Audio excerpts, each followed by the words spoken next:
रोइए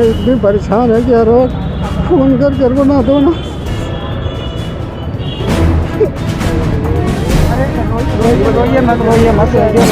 असल में क्या है कि हमारे देश में वोट के ऊपर इतना बर्डन किसने डाला है? पुलिस ने डाला है। दिल्ली के अंदर मुस्लिम इलाके हैं, उसके अंदर ख़ास तौर से नशे की लत जो है बहुत तेज़ी से क्या कहते हैं बढ़ती चली जा रही है।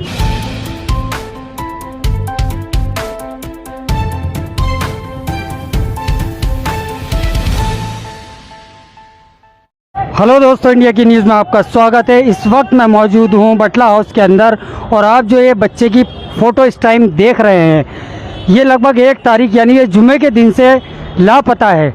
और मैं आपको बता दूं, ये जुमे के दिन अपने घर से निकला था मदरसा जाने के लिए। जैसे कि यहाँ पर इश्तियाक साहब हैं, उनके जो फादर हैं बच्चे के, उनके चाचा हमारे साथ हैं, उनके मिलने वाले हमारे साथ इस वक्त मौजूद हैं कि बातचीत करेंगे कि आखिर ऐसा क्या हुआ जब बच्चा मदरसे जा रहा था, मदरसे पहुंचा भी नहीं और उसके बीच में ही वो लापता हो गया। लगभग 6 दिन हो गए हैं। पुलिस अब तक इसमें किस मुकाम पर पहुंची है, क्या किया है पुलिस ने अब तक इसमें।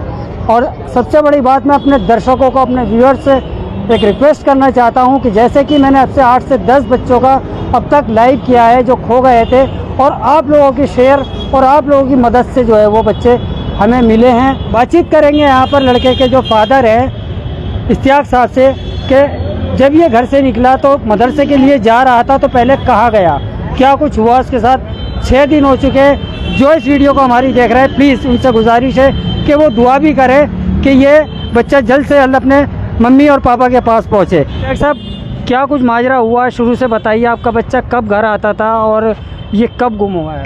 ये जुमे के दिन जो है कि आते थे सुबह में, दोपहर में, तो शाम तक रहते थे। फिर जो है कि असर के बाद जो है मगरिब से पहले ये मदरसे चले जाते थे अपने यहाँ। उसके बाद उस दिन भी इसी तरह उन्होंने किया कि हम मदरसे जा रहे हैं। हम मदरसे न जाके डायरेक्टली अपने ये दोस्त के घर चले जाते हैं। वहाँ 1 घंटा तकरीबन बिताते हैं। उसके बाद वहाँ पे कपड़े वगैरह चेंज करते हैं। उसके दोस्त जो है कपड़े वगैरह देते हैं अपना पहनने के लिए। उसके बाद जो है बच्चा घर के बाहर निकल जाता। उसके बाद कहाँ चला गया कुछ मुझे आइडिया नहीं। अब पुलिस कुछ भी नहीं कर रही है इस वक्त। अरे रोइए मत, कोई बात नहीं, मिल जाएगा। ये बताइए आपके साथ और कौन कौन रहता है यहाँ पर? मेरा भतीजा है और भी लोग हमारे जानने वाले बहुत से भाई हैं, सब लोग रहते हैं। लेकिन जो जहाँ मैं रहता हूँ मेरा भतीजा रहता है। मैं जाकिर नगर में रहता हूँ। वो सब लोग गांव पे हैं, इतनी परेशान है कि हर वक्त फ़ोन कर बना दो ना। ये बताइए हमें, आपने सब रिश्तेदारी में, अपने ननियाल ददियाल में बच्चे के सब जगह पता किया? जी, मैंने सब जगह मालूम कर लिया। सब लोगों ने मुझे फ़ोन करके खुद ही पूछ रहे हैं कि बच्चा कहाँ गया।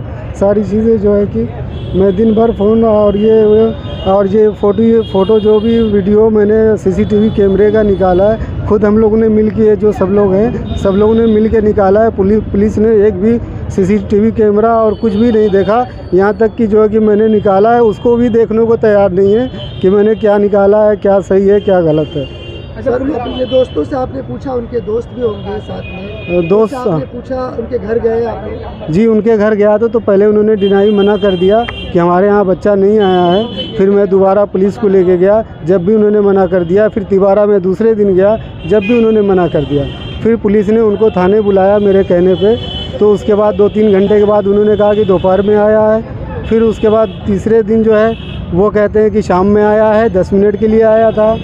तो इस तरह से उनकी बातें जो है कि बदलती रह रही है और मेरा पूरा शक उन्हीं पे जाता है, क्योंकि उनके ही घर पे डायरेक्टली मेरा बच्चा आया है और वहीं से जा रहा था, बल्कि उनके घर चला। हाँ, मदरसे न जाने के बजाय उनके घर ही चला गया डायरेक्ट। और अच्छा, ये बताइए इश्तियाक साहब, आपका रवैया कैसा था बच्चे के? कहीं आप डांटते या मारते तो नहीं था? नहीं, ऐसा कुछ भी नहीं था। लड़का जो भी कहता था सारी चीज़ें मैं पूरा करता था और ऐसा कोई बात नहीं। अपने आप उसने उस दिन भी अपने आप ही उसने कहा अब्बू टाइम हो गया, मैं जा रहा हूँ।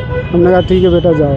मदरसे में पूछा आपने जाके? मदरसे में तो कोई सख्ती या किसी तरीके की परेशानी नहीं थी? नहीं, कोई परेशानी नहीं थी मदरसे में। वो पिछले 3 साल से वहाँ मदरसे में पढ़ रहा था।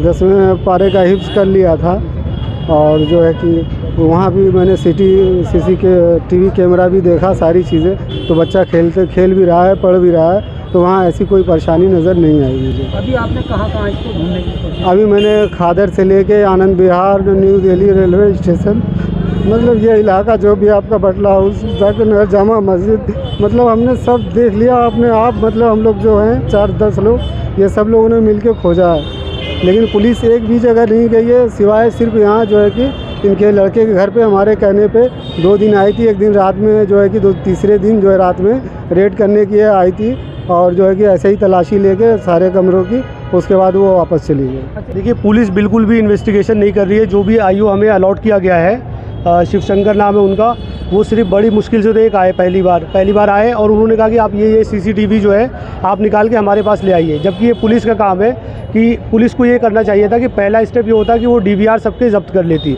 कोई एविडेंस को मिटा दे, कुछ भी कर दे, ठीक है। लेकिन पुलिस ने हमें ही काम पे लगा दिया कि आप जो है सारे CCTV के फुटेज निकाल लीजिए। चलिए, हमने वो भी करा, क्योंकि बच्चा हमारा है, हमने ढूंढा सारे CCTV फुटेज, हमने पुलिस को ले आके दिया, उन्होंने देखा नहीं। और फिर उन्होंने कहा कि हाँ, बच्चा तो जा रहा है बिल्डिंग में, लेकिन आपको क्या करना पड़ेगा, आप उसको देखिए कि बच्चा निकला कब। हमने पूरी रात जो है CCTV देखा है, और फिर हमें ये मिला कि बच्चा जो है 6:30 पे घर में गया है, और अप्रोक्सीमेटली 7:30 के करीब वो घर से उनके निकल गया। उसके बाद फिर हमने ये बात जाके आईओ को बताई, लेकिन उन्होंने कोई एक्शन नहीं लिया।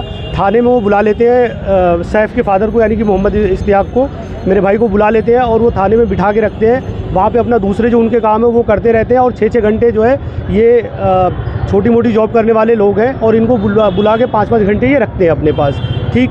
अब इस चीज़ को हमें हो गया है, आज 6 दिन हो गया है। 6 दिन में उन्होंने कुछ नहीं किया। मैंने जो CCTV फुटेज देखा है, उससे ये पता चलता है कि अगर पुलिस सैटरडे को 1 तारीख को बच्चा खोया है, 2 को हमें पता चला है सैटरडे को कि बच्चा खो चुका है। अगर पुलिस ठीक से अच्छे से सही एक्शन लेती है तो बच्चा 1 दिन में मिल जाएगा, ठीक है। इतना मुश्किल नहीं है, क्योंकि बच्चा हमें दिख रहा है कि बच्चा बिल्कुल सही सलामत है, और वो वॉक कर रहा है, ठीक है। तो अब हमने क्या किया, मैं एक इंटर्न हूँ, मैं लॉ का स्टूडेंट हूँ, और मैं प्रैक्टिस भी करता हूँ दिल्ली हाई कोर्ट में। मेरे सीनियर हैं आज़म अंसारी, AOR है, वो एडवोकेट ऑन रिकॉर्ड है सुप्रीम कोर्ट में। तो जब मैंने उनको ये बात बताई, तो उन्होंने फ्री ऑफ कॉस्ट हमारा जो है रिट पिटीशन, जो कि आर्टिकल 226 के तहत हमें कॉन्स्टिट्यूशन ने राइट दिया है कि हम हेबियस कॉर्पस हाई कोर्ट के अंदर फाइल कर सकते हैं। तो हमने जो है उसका सहारा लिया है, और हमने पिटीशन कल फाइल करा है, और ये थैंकफुली कि वो पिटीशन एक्सेप्ट हो गई है, और कल हमारी जो है दिल्ली हाई कोर्ट में सुनवाई है। तो हमारा जो कोर्ट नंबर 34 में, और आइटम नंबर हमारा 34 है, तो हमें पूरी उम्मीद है कोर्ट से कि हाई कोर्ट कल इस पर जो है सख्त से सख्त ऑर्डर पास करेगा दिल्ली पुलिस के ख़िलाफ़, और पुलिस जो है इस पर एक्शन ले, और किसी भी तरह कैसे भी करके जल्द से जल्द 1-2 दिन के अंदर उसको ऑनरेबल हाई कोर्ट में प्रोड्यूस करे। और अगर ये बच्चे जो है मतलब अपने गांव, मतलब ये मोहल्ले में अगर खो जाते हैं, मार्केट में खो जाते हैं, तो क्या हर कोई इतना कैपेबल है कि वो जो हाई कोर्ट चला जाए सीधा? आप बताइए कि हाई कोर्ट जाने के लिए एक वकील चाहिए, वो भी सीनियर वकील चाहिए, और उसकी फ़ीस इतनी होती है, एक आम आदमी तो अफोर्ड कर नहीं पाएगा। दूसरी बात यह कि अगर किसी वकील को दया आ गया, अगर उसने किसी का कर दिया, तो ऐसे केसेस रोज़ होते हैं, तो फिर कैसे होगा? मतलब लोग तो ऐसे ही मरते जाएंगे। या तो फिर असल में क्या है कि हमारे देश में कोर्ट के ऊपर इतना बर्डन किसने डाला है? पुलिस ने डाला है। अगर पुलिस अपना फर्स्ट स्टेप होता है इन्वेस्टिगेशन का कि पुलिस अच्छे से इन्वेस्टिगेट करे, अगर पुलिस पहले ही इन्वेस्टिगेट कर लेती, अच्छे से फर्स्ट स्टेप ले लेती, तो ना तो हमारे देश में कोर्ट के ऊपर बर्डन होगा, ना कुछ होगा। लेकिन ये पुलिस जब तक इनको ऊपर से ऑर्डर ना आए, हाई कोर्ट सुप्रीम कोर्ट से ऑर्डर ना आए, तब तक ये काम करने को तैयार ही नहीं है। जो हमारे ये साथी हैं इश्तियाक, आज इनका दर्द आपने देखा कि किस तरीके से एक आंसू के ज़रिए इनका दर्द निकला है। और वो सिर्फ इन्हीं का नहीं, जिन माँ बाप के भी बच्चे होते हैं जो लापता हो जाते हैं, तो उनकी यही हालत होती है। क्योंकि मैं भी एक बच्चे का बाप हूँ, तो जो एक बाप होना, माँ बाप होना, और जब बच्चा गायब हो जाता है, लापता हो जाता है, तो वाकई में उसको बर्दाश्त करना किस तरीके से इंसान बर्दाश्त कर पाता है, वो वही इंसान जानता है या उसका अल्लाह ताला जानता है। दूसरा, आपने ये पूछा कि पिछले कई सालों से, जो मैं अब देख रहा हूँ कि 1.5-2 साल से ये इस जामिया नगर का ख़ास तौर से ये बहुत तेज़ी से हो रहा है कि बच्चे जो हैं लापता यहाँ से हो रहे हैं। और कहीं ना कहीं जैसे आपने अभी कहा कि वो लापता होते हैं, बहुत से बच्चों की वहाँ पे लाशें मिलती हैं, तो ये बहुत अफसोस की बात है। और हम सिर्फ दिल्ली पुलिस से और जो प्रशासन है, हम उनसे सिर्फ यही अपील करेंगे कि आप जितनी तेज़ी से हो, ये जो बच्चे गैंग है, आप देखते हैं कि अक्सर जामिया नगर में भी मेट्रो स्टेशन के नीचे ये लोग आते हैं, कहाँ से आते हैं, ये ईद पे आते हैं, बकरीद पे आते हैं, फिर उसके बाद चले जाते हैं। ये सब जानते हैं, पुलिस वालों को सारी चीज़ें मालूम है कि किस तरीके से बच्चों को किडनैप किया जाता है और कौन किडनैप करता है, और ये वहाँ पे जाके बच्चों के साथ क्या हरकतें करते हैं, किसी का पैर काट देते हैं, किसी का हाथ काट देते हैं, फिर उनको भीख मंगवाते हैं उनसे। ये एक तरीके से बहुत बड़ा माफिया गैंग है। ये पूरा हम नहीं, ये बहुत अच्छे से मीडिया वाले भी जानते हैं। पुलिस के संरक्षण में कोई कार्रवाई नहीं होती है, पुलिस के संरक्षण में ये सारे काम चलते हैं। ये आप और हम बहुत अच्छे से जानते हैं। पुलिस को सारी चीज़ पता होती है कि कौन क्या कर रहा है, क्या नहीं कर रहा। मैं अगर अपने इलाके की भी मिसाल दूं, एक अगर 6 फीट की भी गली है, अगर उसमें कोई अपने घर का रेनोवेशन कराता है, तो जो बीट कांस्टेबल होते हैं, जो कांस्टेबल होते हैं, जो SHO होते हैं, उनको ये पता होता है कि भाई इस पतली गली के अंदर 6ठे फ्लोर पर या 5वें फ्लोर पर या 4थे फ्लोर पर रेनोवेशन का काम चल रहा है। वो खट से क्या कहते हैं, वहाँ पे पैसे लेने के लिए पहुँच जाते हैं। लेकिन ये इतने बड़े यहाँ पे पिछले 1-1.5 साल से ये हरकतें यहाँ पे हो रही हैं, यहाँ से बच्चे किडनैप हो रहे हैं, उनके ऊपर इस पुलिस का, प्रशासन का बिल्कुल ध्यान नहीं है। अगर पुलिस चाहे तो पुलिस 1 घंटे के अंदर वो इनके बच्चों को ला कर के इनके सामने खड़ा कर सकती है, क्योंकि हम सब जानते हैं कि पुलिस के रिसोर्सेज कितने हैं। उनके जो मुखबिर हैं, जो आजकल SOP कहते हैं, स्पेशल पुलिस ऑफिसर्स कहलाते हैं, उनके इतने हैं कि वो कौन सी गली में मैं क्या कर रहा हूँ, किस वक्त मैं कहाँ पहुँचा हूँ, तो वो सब जानते हैं। तो अगर पुलिस चाहे तो पुलिस के लिए कोई देर नहीं है, कोई वो नहीं है कि फ़ौरन से फ़ौरन 1 घंटे के अंदर अभी ला कर के इनका बच्चा इनके सामने खड़ा कर सकती है। ख़ास तौर से ये मैं नहीं कह सकता इस चीज़ को कि ये खाली हमारे इलाके के अंदर ही है, लेकिन जो हमारे पास रिपोर्ट्स हैं, क्योंकि हम सोशल काम भी करते रहते हैं, कि जितने भी दिल्ली के अंदर मुस्लिम इलाके हैं, उसके अंदर ख़ास तौर से नशे की लत जो है बहुत तेज़ी से क्या कहते हैं बढ़ती चली जा रही है।